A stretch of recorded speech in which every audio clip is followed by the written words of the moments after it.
പുതിയ ശമ്പള കമ്മീഷൻ നിലവിൽ വരാൻ ഇനി കുറച്ച് ദിവസങ്ങൾ മാത്രമാണുള്ളത്. ഓരോ 10 വർഷം കൂടുമ്പോഴാണ് പുതിയ ശമ്പള കമ്മീഷൻ മാറി വരുന്നത്.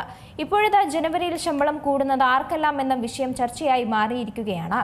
കണ്ണിൽ എണ്ണയും ഒഴിച്ച് കാത്തിരിക്കുകയാണ് കേന്ദ്ര ജീവനക്കാർ 8ാം ശമ്പള കമ്മീഷന്റെ വരവിനായി. 7ാം ശമ്പള കമ്മീഷൻ നടപ്പിലാക്കിയത് 2016 ജനുവരി മുതലാണ്.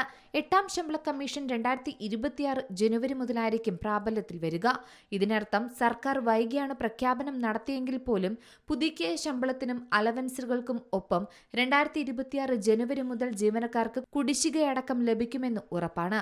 എങ്കിലും ശമ്പള കമ്മീഷൻ രൂപീകരണ പ്രക്രിയ അല്പം ദൈർഘ്യമേറിയതാണ്. കേന്ദ്ര സർക്കാർ ജീവനക്കാരുടെ ശമ്പളം, അലവൻസുകളും പെൻഷൻ എന്നിവ കാലാനുസൃതമായി പരിഷ്കരിക്കുന്നതിനായി രൂപീകരിക്കുന്ന സമിതിയാണല്ലോ 8ാം ശമ്പള കമ്മീഷൻ. സാധാരണയായി ഓരോ 10 വർഷം കൂടുമ്പോഴാണ് പുതിയ ശമ്പള കമ്മീഷൻ നടപ്പിലാക്കാറുള്ളത്. 2016 7ാം ശമ്പള കമ്മീഷൻ നിലവിൽ വന്നത്. 10 വർഷത്തെ കാലാവധി കണക്കാക്കിയാൽ 2026 ജനുവരി 1-ന് 8ാം ശമ്പള കമ്മീഷൻ നടപ്പിലാക്കി തുടങ്ങും. എന്നാൽ പുതിയ ശമ്പള കമ്മീഷൻ പ്രാബല്യത്തിൽ വരുന്നതിനെക്കുറിച്ച് കേന്ദ്ര സർക്കാർ ഔദ്യോഗികമായി പ്രഖ്യാപനങ്ങൾ നടത്തിയിട്ടില്ലെങ്കിലും ചർച്ചകൾ സജീവമാണ്. സാധാരണയായി കമ്മീഷൻ രൂപീകരിച്ച് റിപ്പോർട്ട് സമർപ്പിക്കാൻ 12 മുതൽ 18 മാസം വരെ സമയമെടുക്കും. ആയതിനാൽ തന്നെ 2027 പകുതി വരെയെങ്കിലും ഇതിനായി കാത്തിരിക്കേണ്ടി വരുമെന്നും സൂചനകളുണ്ട്.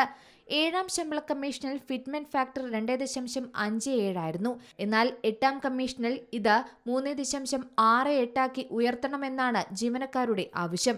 ഇത് അംഗീകരിക്കപ്പെട്ടാൽ ശമ്പളത്തിൽ വലിയ മാറ്റവും വർധനവും ഉണ്ടാകുമെന്നും ഉറപ്പാണ്.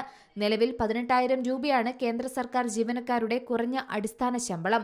പുതിയ പരിഷ്കരണത്തിലൂടെ 26,000 രൂപയിലോ അതിലധികമോ ലഭിക്കുമെന്നും ഉറപ്പാണ്. ജീവനക്കാർക്ക് മാത്രമല്ല പെൻഷൻകാർക്കും ആനുപാതികമായ വർധനവുണ്ടാകും.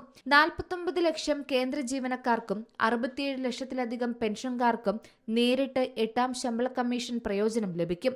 മന്ത്രാലയങ്ങൾ, വകുപ്പുകൾ, ഓഫീസുകൾ എന്നിവയിലുടനീളം സേവനമനുഷ്ഠിക്കുന്ന എല്ലാ കേന്ദ്ര സർക്കാർ ജീവനക്കാർ, കേന്ദ്ര സർക്കാർ പെൻഷനുകാരും, കുടുംബ പെൻഷൻകാർ, കേന്ദ്ര സിവിൽ സർവീസ് ശമ്പളഘടനയിൽ ഉൾപ്പെടുന്ന ജീവനക്കാർ എന്നിവർക്കും ഗുണം ലഭിക്കുമെന്ന് ഉറപ്പാണ്.